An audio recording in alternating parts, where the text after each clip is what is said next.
we set? Yeah. Okay. My day starts around 4 a.m.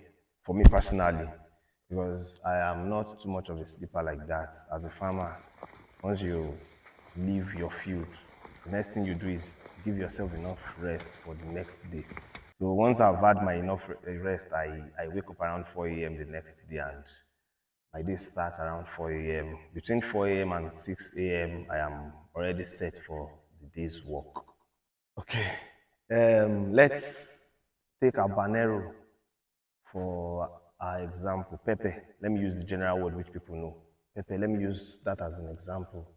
Now, for pepper, early in the morning is the best time to know what's wrong or what's going on with your farm, because I can liken this life cycle of plants and crops to that of we humans. For instance, I have gone to work yesterday, I am already stressed. There is no way a doctor or a nurse will check my blood pressure and know what exactly it's reading or the exact thing is reading until I give myself enough rest. Which, when I come to the field, let me say, okay, these plants can be likened to those humans or we. When you look at them in the morning, very early in the morning, you'll be able to actually tell what is wrong with the plant. If these plants are healthy or not. For instance, during the dry season, you can't go to your pepper farm or plot in the afternoon and feel like they are not healthy, because at that time the sun is already out. The leaves are not as active or as buoyant as they should be. You might think they are wilting, which they are not. But if you go there early in the morning, after they have rested overnight, let me use that word rest, after they've had enough rest over the night, and you come there in the morning and you still notice that wilting, like the leaves are not well spread, they are, let me say, rumpled, they look rumpled or dehydrated, then you know something is wrong with those pepper. So that is one of those first signs you will see on your pepper farm, and you know something is wrong with those pepper. Now, as a farm supervisor, once I notice a problem, the first thing that comes to my mind is reporting it and a solution to that problem. And how to know a problem? You check thoroughly the leaves. If it is already fruiting, the fruit. If it has not started fruiting or is in the flowering stage, you check for the flowers. Are the flowers burning? Are they dropping? That's we call it aborting.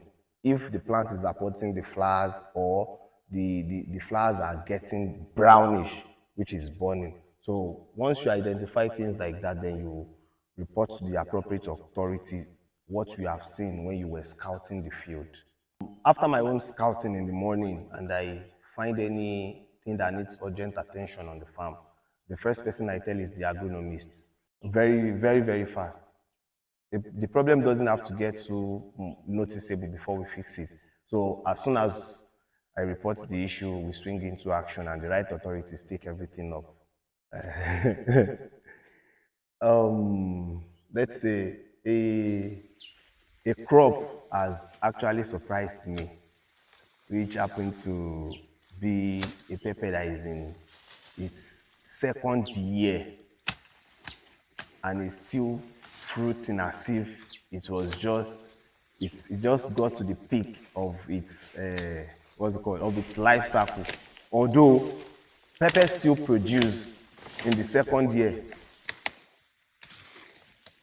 in its second year, but it was not as much.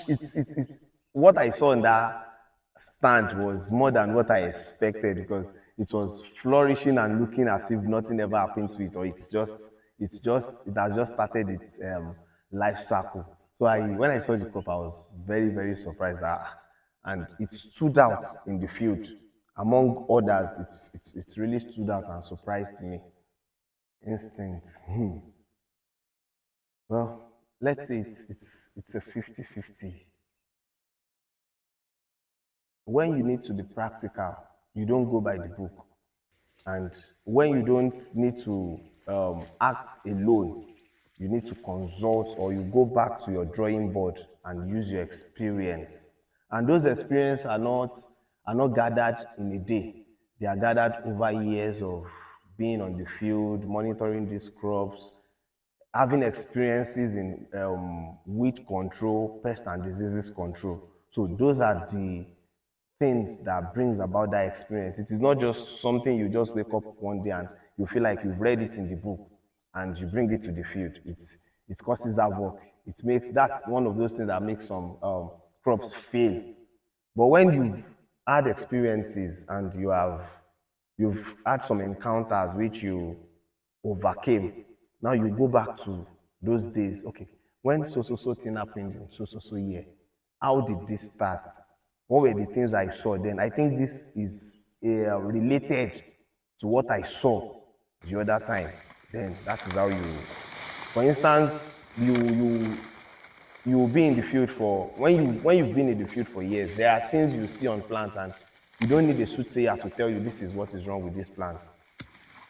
Except you are with someone who doesn't know it and you want to confirm that thing to that person, then you now show the person that, okay, I told you this is what is wrong with this thing, but you probably you did not believe me. Okay, come close.